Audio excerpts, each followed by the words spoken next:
जी कुंदियां तू सौदे भाई मुहम्मद इमरान साहब इस लोड़े की फरमाइश करन शाकिर सुजाबादी साहब का लोड़ा है ते शाकिर आद है मैं दिल ना याब विचेंदा हाँ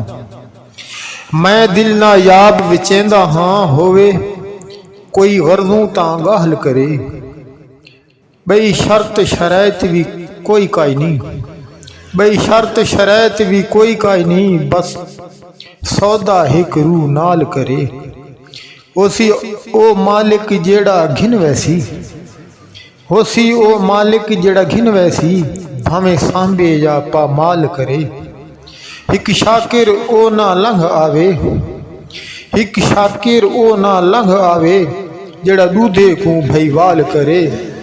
जेड़ा दूजे को भईवाल करे। जी इमरान भाई तुरी फरमाइश ते जोड़ा पेश करता है ते अल्लाह सना की दुआवां याद रखे सो ते अल्लाह हाफिज़।